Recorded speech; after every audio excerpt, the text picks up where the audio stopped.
बिहार की चर्चित बीपीएससी शिक्षिका और उनके पति के बीच चल रहा पारिवारिक विवाद अब और ज्यादा सुर्खियों में आ गया है। पति पत्नी के आरोपों के बीच अब उनके नाबालिग बेटे के बयान ने पूरे मामले को नया मोड़ दे दिया है।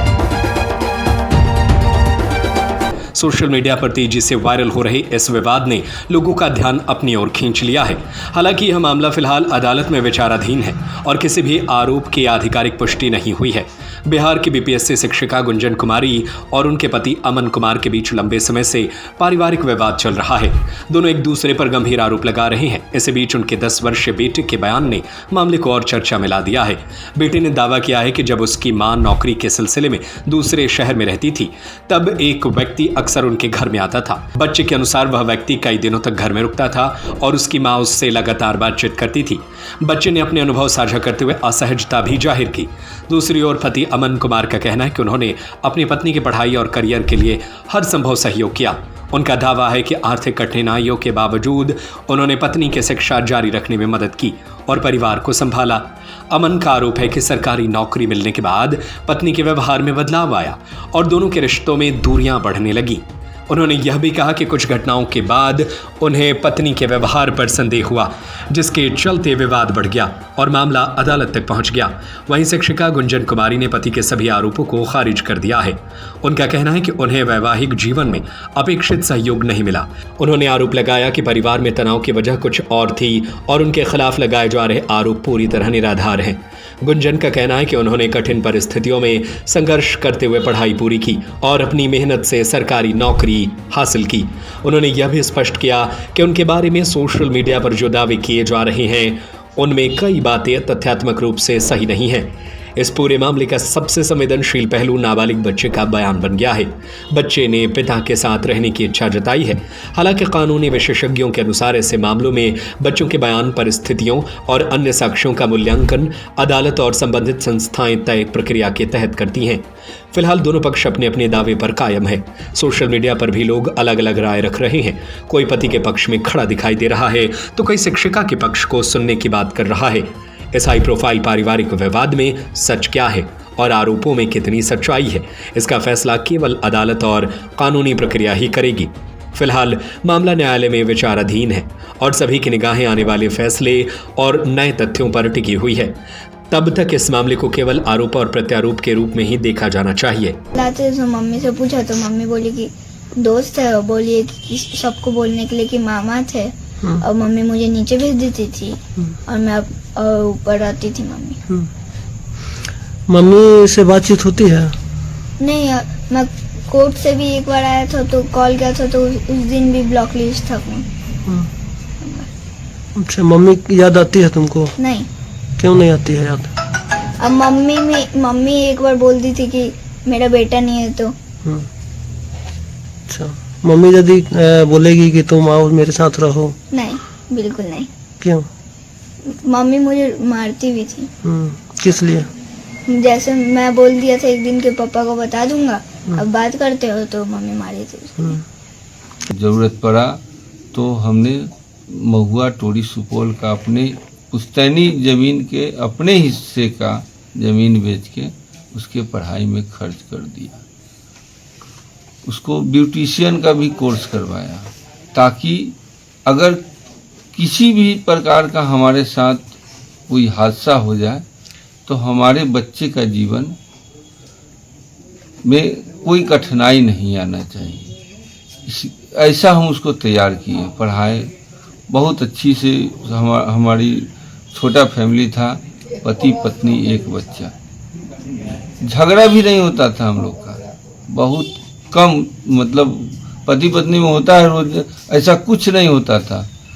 उसके बाद जैसे ही उसका 2024 में उसको जॉब हुआ, जॉब के दौरान वो सुपौल शिफ्ट हुई, उसका रंगत बदल गया। वहाँ जाने पर ढंग से बात नहीं करना, मनमुटाव टाइप का चल रहा 6 महीना। उसके बाद उसने वहाँ सुपौल में कही जे हम दार्जिलिंग जाएंगे अपने नीचे डेरा में जो लेडी टीचर लोग हैं उसके साथ, तो हमने जाने की अनुमति दे दी जनवरी महीना 2025 में, और वो चली गई। और जब फ़ोन नहीं उठाई तो हम डेरा में पता किए तो डेरा की जो टीचर थी वो नहीं गई थी। तो हमको थोड़ा शक हुआ। जब वो वापस आई तो उससे बातचीत हुआ तो उसका भंडा फूट गया था। तो उसने हमको सीधे लाइन में कह दिया जो हम तुम्हारे साथ नहीं रहेंगे। फिर हमारा विवाद बढ़ते चला गया और इसी दरमियान में उसका जांच में हमने बच्चा से पूछा जो बेटा यहाँ हम नहीं रहते हैं तो कोई आता भी है क्या? तो हाँ, एक मामा आते हैं, मम्मी बताई है, जो कोई पूछेंगे तो कहना मामा है। तो कैसा दिखते हैं? तो है हेल्दी हैं। तो उन्हीं रहते हैं, 2-2 दिन रह के तब जाते हैं। फिर हमने मकान मालिक से इधर उधर से पता किया तो ये बात में सच्चाई आई। फिर उसके मामा को हमने इन्फॉर्म किया, लेकिन मामा ने भी इस पर कोई संज्ञान नहीं किया। उल्टा हम ही को कहें वो आपके साथ नहीं रहेगी, आप क्या कर लीजिए। सभी न्यूज वाले या मीडिया वाले सिर्फ चला रहे कि पति का आरोप है। आरोप को कभी प्रूफ करने का कोशिश किए? वो प्रूफ देते तब ना हम दोषी साबित होते। उन्होंने प्रूफ भी नहीं दिया और आप लोग ने मुझे दोषी साबित कर दिया। कैसे? हमने तो पहले ही इसके लिए केस कोर्ट में केस कर रखा है ना। हम तो चिल्ला चिल्ला के मीडिया में आके नहीं कहे। हमको न्याय चाहिए था, हमने न्यायालय गए। अब क्या करें बताइए। कब शादी हुई थी आपकी? कैसे आप पढ़ाई लिखाई पूरा किए, पूरा बीएड, उसके बाद बीपीएससी की तैयारी कैसे की? देखिए, मेरी शादी 2013 में हुई थी।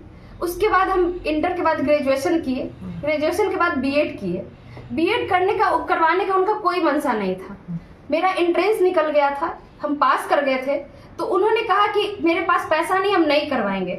हम रो रो के बोले कि नहीं, हमको बीएड करना है। तो हाँ, ये नहीं कहेंगे कि उन्होंने थोड़ा हेल्प उन्होंने किया, मेरे फैमिली वाले ने भी पैसा भेजा, तब जाके हम बीएड किए। उसके बाद हम सीटेट पास किए। सीटेट में मेहनत करना पड़ा। कितना का फॉर्म आता है, क्या आता है? हम सीटेट किए, मेहनत करके किए। उसके बाद हम स्टेट किए, क्योंकि सरकारी जो योजना था वो विफल हो गया था। स्टेट के बाद बीपीएससी आया। हम मेहनत लगातार करते रहे, तब जाके टीचर बने हैं। ऐसा नहीं कि ऐसे ही बन गए। तो आपके पति आरोप लगा रहे हैं कि हम मेहनत मजदूरी किए, फोटोग्राफी किए, जो कपड़े फटे थे वो पहने, लास्ट में जब नहीं पूर्ति होने लगा तो फिर जमीन बेचे पैतृक। नहीं, ये झूठ आरोप है। उन्होंने जमीन मेरे लिए नहीं बेचा है। उनके पैर में स्टील लगा हुआ है, पैर टूट गया था, इसलिए उन्होंने जमीन बेचा, क्योंकि उनको ऑपरेशन कराना था। अगर जमीन बेचते तो मेरे पढ़ाई टाइम बेचते। पैर टूटा उसके बाद क्यों बेचे? तो ये आरोप है। हम हर वक्त कह रहे हैं, बार बार आपको कह रहे हैं, आरोप है। उन्होंने कोई प्रूफ नहीं दिया है। न्यायालय भी उनसे प्रूफ ही मांग रही है। क्यों नहीं 1.5 साल में वो साबित कर पाए? 1.5 साल में हमको साबित, आज आप लोग को आना पड़ा क्यों? केस तो 1.5 साल से चल रहा है। 1.5 साल लग गया उनको हमको गलत साबित करने में। कब ज्वाइनिंग हुई थी आपकी? कहाँ आपकी ट्रेनिंग हुई थी? उसके बाद पहली पोस्टिंग कहाँ हुई? मेरा 2023 में ज्वाइनिंग हुआ था, सुपौल डिस्ट्रिक्ट में हुआ था। और वहां पे हम रह रहे थे, अकेले रह रहे थे। बच्चे मेरे साथ थे, ऐसा नहीं था कि बच्चा को हम अलग रख रहे थे। अगर इतनी खराब मार रहे थे तो हम छोड़ के जा सकते थे। वो एरिया कैसा है, वहां पे रहना बहुत मुश्किल होता है, फिर भी हम सरवाइव करके रह रहे थे। ऐसा नहीं कि हम बच्चे को नहीं, हम बच्चे को पढ़ा भी रहे थे, वहां भी हम पढ़ रहे थे और स्कूल भी जा रहे थे और खाना भी बना रहे थे। आप लोग बताइए, एक लड़की इससे ज्यादा क्या कर सकती है? क्या क्या करना चाहिए लड़की को? लेकिन आरोप के तौर पे आप लोग ने तो दोषी मान लिया। आरोप वो लगाया, लेकिन दोषी तो आप लोग हमको मान लिए है ना, बिना प्रूफ के। कोई प्रूफ नहीं है। वहां भी मेरा डिवोर्स फाइल करने का मेन रीजन यही था कि वहां भी वो स्कूल में आसपास जाके सबको बोलते थे ये ऐसी है। तो सब लोग, कोई भी अगर मेरे कलीग्स है या स्कूल मेंबर है तो वो प्रूफ मांगेंगे ना, तो वो कभी वहां प्रूफ नहीं दे पाए, जिसकी वजह से उनको भगा दिया गया स्कूल से कि नहीं, स्कूल नहीं आना, स्कूल में ये सब चीज नहीं करना है। ये एक शिक्षिका है और यहाँ पे पढ़ा रही है, इनको हम देख रहे हैं। यहाँ गलत होता तब ना वो लोग बयान लेते या हम पे संज्ञान लेते, लेकिन ऐसा कुछ नहीं था। आज तक हम पढ़ा रहे हैं, वहां भी पढ़ाए, यहाँ भी पढ़ाए, स्कूल में कभी ऐसा कुछ नहीं हुआ। वो लोग बोले, ये बोल रहे हैं, इनसे ज्यादा ना स्कूल में मेंबर है, कलीग्स है, तो क्यों नहीं बोल रहे हैं? साल 2025 के जनवरी माह में दार्जिलिंग गए थे, तो वो कैसे गए थे, किनके साथ गए? हम सारे दोस्त लोग, मेरी फ्रेंड लोग, सब लोग, मैडम लोग जो भी है, हम लोग का ये हुआ था कि यहाँ पे ट्रांसफर होना है। तो उन लोगों ने बोला कि लास्ट ट्रिप करते हैं। हम इनको बताएं, हम अपने घर वाले को बता के गए कि हम यहाँ जा रहे हैं, हर चीज हम दिखाए, वीडियो कॉल पे भी दिखाते थे, सब लोग साथ थे, हर चीज था। उनको वो बोल रहे हैं कि इसके साथ गई, उसके साथ गई, हम वो नहीं कहते किसके साथ गए। उन्होंने बोला, आप लोग ने मान लिया। क्या उन्होंने दिखाया कुछ कि हम गए तो उसके साथ कैसे गए? क्या उनके पास क्या है बोलने के लिए कि ये इसके साथ गए? कब गए? वो यहाँ हम वहाँ, कैसे चले जाएगा कोई इंसान? आपके पति बता रहे हैं कि जब वहाँ दार्जिलिंग गए तो संपर्क टूट गया, बातचीत नहीं होती थी। ऐसा किससे बातचीत नहीं होती थी? आपसे बातचीत नहीं? दार्जिलिंग से पहले ही हमसे उससे बातचीत नहीं होती थी। 2022 से हम उनसे मेंटल, फिजिकल हर चीज से अलग है, 2022 से। लेकिन मेरे बच्चे के कारण उनसे बातचीत, क्योंकि एक छोटा सा फोन दिए थे, हम नहीं चाहते थे कि बच्चे से उनको अलग करे, क्योंकि वो बच्चा है। हम उनके तरह नहीं कि आज सोशल मीडिया में उसको खड़ा कर दे, वो भी बड़ा होगा, इस चीज को देखेगा और सिखाया हुआ चीज कितना दिन रहेगा। जिस दिन बड़ा होगा ना, एक दिन उसको भी एहसास होगा। और नहीं तो 5 दिन बच्चा हमको दीजिए, हम सबसे रिक्वेस्ट कर रहे हैं, दे दीजिए हमको बच्चा, और बच्चा दीजिए और देखिए कि वो बच्चा मेरे पक्ष में बयान देता है कि नहीं देता है। दीजिए, मंगवाइए। हम न्यायालय में भी रिक्वेस्ट किए हैं कि हमको बच्चा दिलवाइए, और आप लोग से भी रिक्वेस्ट कर रहे हैं। वो कह रहे हैं ना बच्चा नहीं जाना चाहता है। आपने कभी पूछा कि बच्चा दबाव में दे रहा है कि नहीं? वो तो छोटा बच्चा है ना, वो तो बालिक है, नाबालिग है वो, उससे दबाव में नहीं दिलवाया जा सकता है।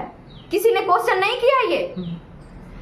आपने जो आरोप लगा करके जो न्यायालय में जो तलाक की अर्जी दायर किए हैं, तो उनमें क्या आरोप लगाए हैं? उनमें क्या आरोप लगाया है या जो भी कुछ है वो न्यायालय से क्यों नहीं किए? न्यायालय में प्रूफ कर पाए। हमने तो प्रूफ किया, हर एक सबूत को रखा वहाँ पे।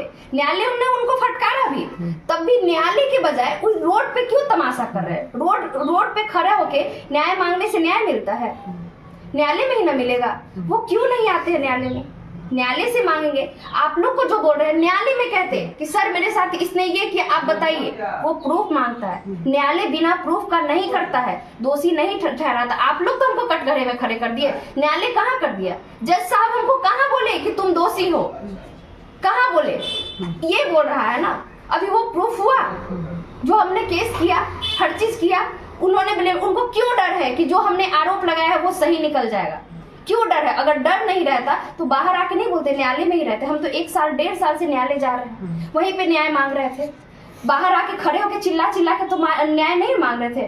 हम भी एक लड़की है, चाहते तो बीच रोड पे खड़े होके चिल्लाते और रोते और न्याय मांगते, मिल जाता।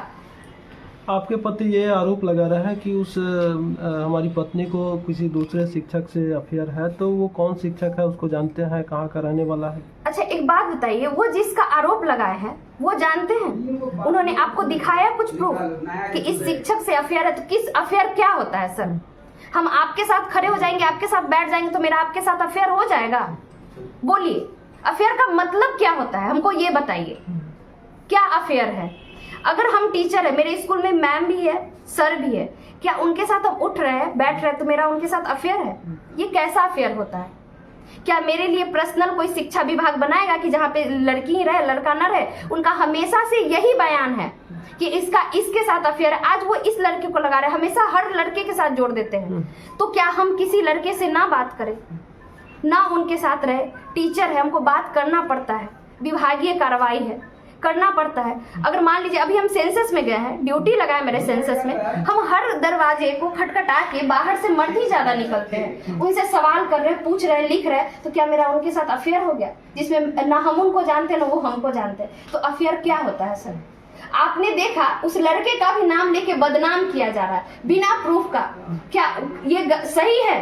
आप बोलिए कि ये सही है। तो वो लड़का कौन है?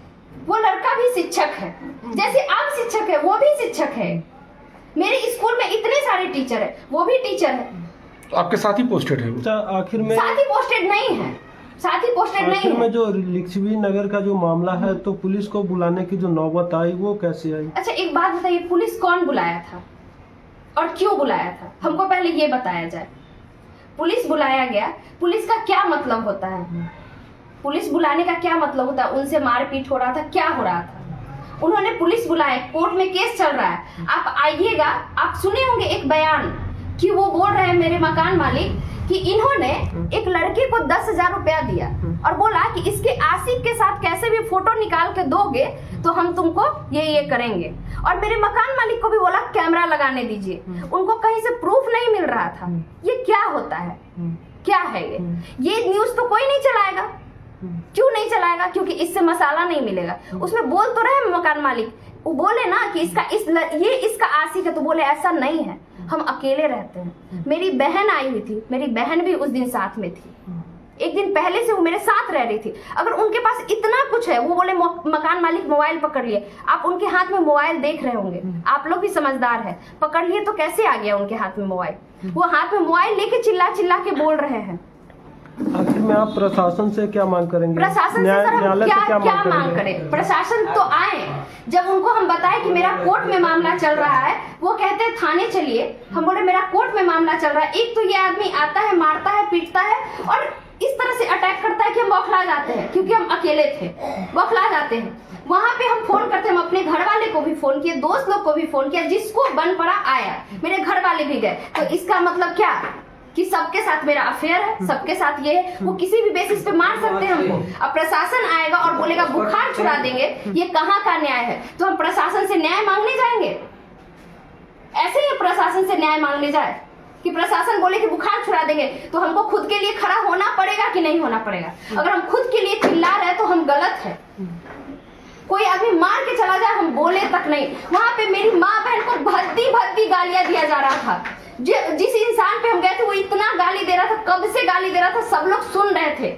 हमको गाली बर्दाश्त नहीं है, तो हम उसको कुछ बोले भी नहीं। गाली सुन के रहे, मार खा के रहे, तो अबला नारी बने। उसके बाद आप लोग आइएगा, कहिएगा ठीक है नारी के खिलाफ ये औरत के साथ ऐसे अत्याचार हो रहा है। अगर हम वो अत्याचार नहीं सहे तो हम खराब हो गए। यही हुआ ना। अगर हम मर जाते तब आते कैंडल मार्च निकाल ले, इसको न्याय दो, न्याय दो। कब तक ये कैंडल मार्च आप लोग कब तक निकालिएगा? और लड़कियां कब तक मरते रहेगी? हम नहीं आ रहे थे मीडिया में क्योंकि मेरे जान को खतरा था और है और रहेगा भी। और आप लोग तो और खतरा बना दिए हैं कि हो सकता है हम अपना जान खुद भी ले ले, नहीं तो वो लोग तो मेरा जान ले ही लेगा। हम बचेंगे नहीं। उसके बाद सब लोग कैंडल लीजिएगा और कहिएगा इसको न्याय दिलाओ, न्याय दिलाओ। क्योंकि जज साहब तो बैठे थे, उसका बात तो उसने सुना नहीं, तो आप लोग न्याय दिलाइएगा। तो आपका जो एक लड़का है वो उसको पाने के लिए क्या कुछ करेंगे आप? हाँ बिल्कुल करेंगे। हम कोर्ट में पहले ही लिख चुके हैं, दे चुके हैं न्यायालय को, और न्यायालय ने बुलाया भी था, मिला भी था, हम मिले भी हैं न्यायालय में उससे। और इसके बाद हम केस फाइल हो चुका है। तो एक बात बताइए, जब केस चल रहा है, अगर समझदार आदमी है तो बच्चा को हम भी खींचे, वो भी खींचे, तकलीफ किसको होगा? किसको होगा आप बताइए? बच्चे को होगा। क्या हम माँ होके अपने बच्चे को तकलीफ में देख सकते हैं? दूर देख सकते हैं, लेकिन तकलीफ में नहीं देखेंगे, बिल्कुल नहीं। मेरा बच्चा किस दबाव में हम जानते तक नहीं है। बहुत सारा हम दूसरे लोगों को फोन करते हैं कि बताइए कैसे। लोग बताते हैं कि हाँ ऐसे है, वो है, वो है। वो उसके फोन से बात नहीं करते, बहुत गंदी गंदी गालियां देता है, बहुत गंदी गंदी। आप बोलिए तो अभी हम प्रूफ के तौर पे दिखा दे आपको गाली, कैसे कैसे गाली सेंड करता है। आपके पति यदि कहते हैं कंप्रोमाइज कर लेते हैं, बच्चा है, इसको देख करके हम लोग जो आगे का जो जीवन है उसको हम बिताएंगे। उन्होंने तो खुद इनकार कर दिया है पहले ही, तो क्या ही कंप्रोमाइज। उन्होंने तो इनकार कर दिया ना कि इसको हम नहीं रखेंगे, बिना प्रूफ किए हुए। एक आदमी अभी तक कोर्ट प्रूफ नहीं कर पाया, उन्होंने कह दिया कि हम इसको नहीं रखेंगे। क्या वो जज से बड़े हैं? तो जो आदमी खुद ही इनकार कर रहा है वो क्या हमको रखेगा सर? क्या रखेगा? इसी चीज के लिए तो हम न्यायालय गए थे। आप लोग बात को समझे नहीं और उड़ा दिए, पूरा विस्फोट कर दिए। कोई मर जाती है, किसी का रेप हो जाता है ना, तो ये न्यूज नहीं वायरल होता है ना, उसका आरोपी मिलता है। लेकिन हम वायरल हो गए, क्यों? कैसे? रेपिस्ट आप लोग को नहीं मिला आज तक। नीट का पेपर लीक हो जाता है, पूरा इंडिया का न्यूज है, लेकिन 4 दिन न्यूज नहीं चलता है, ना आरोपी पकड़ा जाता है। लेकिन मेरा न्यूज वायरल है, पूरा इंडिया में चल रहा है। कैसे? ये तो निजी मामला था ना, और कोर्ट में अगर केस चल रहा है तो ये सब चीज करने का जरूरत नहीं था, बाहर लाने का जरूरत नहीं था। कैसे आ गया बाहर? निजी घर का मामला कोर्ट में, कोर्ट है ना उसको देखने के लिए। जो मुद्दा है उस मुद्दा पे कोई बात नहीं हुआ, लेकिन मेरा मुद्दा बन गया, मेरा न्यूज इतना वायरल किया गया। आप लोग खुद समझिए ना, समझदार है कि वायरल किया गया है, इसको बदनाम किया गया बिना प्रूफ का, बिना सर पैर का बात था। तो क्या न्यायालय पे भरोसा है कि जो हाँ, हमको डिसीजन आएगा बिल्कुल वो सही भरोसा आएगा? है, हमको न्यायालय पे बिल्कुल भरोसा है और हमको न्याय मिलेगा, हमको न्याय मिलेगा। न्यायालय इसीलिए बना है